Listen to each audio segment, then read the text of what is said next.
Question for you. When was the last time you wanted to give up, but for whatever reason, decided to keep going? Maybe you were cleaning out the basement, training for a marathon, working on a degree, or just a season of life that had its share of struggles.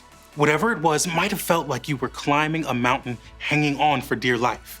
Maybe you weren't sure if you could take another step, but you kept going moment by moment, step by step. You trusted God, remained hopeful, and kept going, believing that something great would come on the other side of whatever you faced. This whole idea can be summed up with one word: grit. We define grit like this: refusing to give up when life gets hard. All of us, including the kids in your community, will face moments when we want to give up. But our prayer for the kids you connect with this month is that learning how God can help them have grit will encourage them to trust God, remain hopeful, and keep going to complete whatever task is set before them. This is an important idea that we believe could change a kid's life. We find examples and teachings about grit throughout many stories in the Bible, including the verse we hope kids learn this month. In Galatians 6:9, Paul writes, "Let us not become tired of doing good. At the right time, we will gather a crop if we don't give up." Paul encourages us to remember that showing up, even when it's hard, can ultimately lead us to something amazing. We just need to trust God and not give up. And we have some amazing Bible stories to help kids discover what that looks like in their own life. As we continue our journey through God's big story, we take a closer look at the lives of Joseph and Moses. These are two heroes of the faith, and we help kids see how their stories are connected through trusting God and not giving up. First, we talk about Joseph. In Genesis 37 and 39 and 40, we learn how Joseph is his father Jacob's favorite son. Jacob makes this fact crystal clear when he offers Joseph a beautiful ornate robe. His brothers are completely jealous, a jealousy that's only fueled by Joseph's dreams that have them bowing down to him. They decided to sell him to a band of traders headed to Egypt. They cover up their actions by lying to Jacob, telling him Joseph had been killed. But even though Joseph was enslaved in Egypt, God continued to show up in Joseph's life and help him become successful in both Potiphar's house and even in prison when he was falsely accused. Bottom line, hold on because God is with you. In week 2, we continue Joseph's story in Genesis 41 through 45. Joseph finally had a chance to get out of jail. Pharaoh had a dream that no one could interpret. It's in this moment that the king's cupbearer, who was in prison with Joseph, remembered how Joseph had interpreted his dream.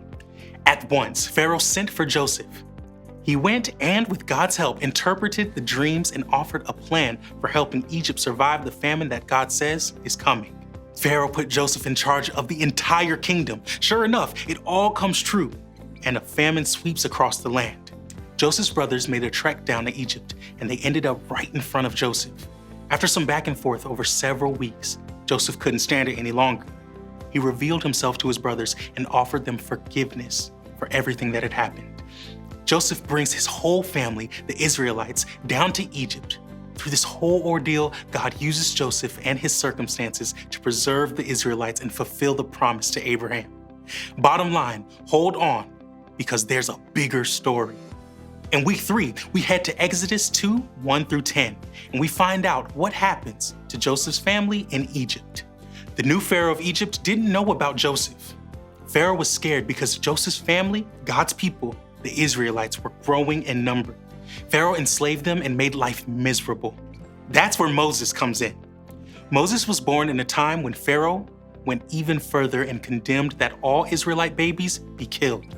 Moses' mother and sister probably weren't too sure that putting Moses in a basket in the Nile River would keep him safe, but they were determined to keep Moses alive.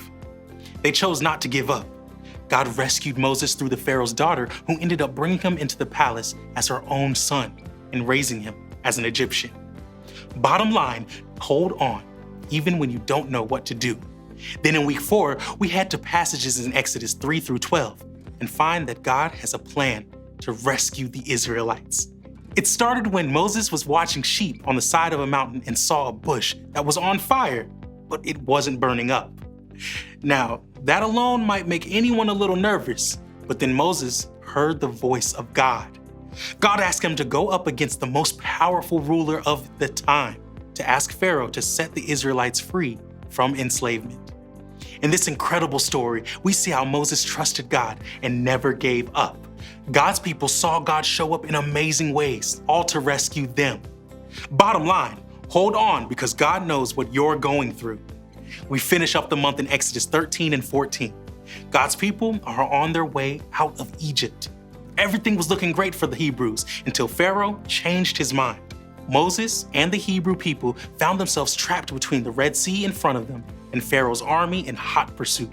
But with God's help, Moses and the Israelites don't give up, even in a tough situation. With Moses' help, God made the miraculous happen, parting the Red Sea and allowing the Israelites to escape. Bottom line, hold on because God is still in control. We hope that the next time your kids face a time when they want to give up, they'll think about how God showed up for Joseph, Moses, and the Israelites. No matter what they face, God can still show up in their life too. They can trust God no matter what and find the grit they need to keep going.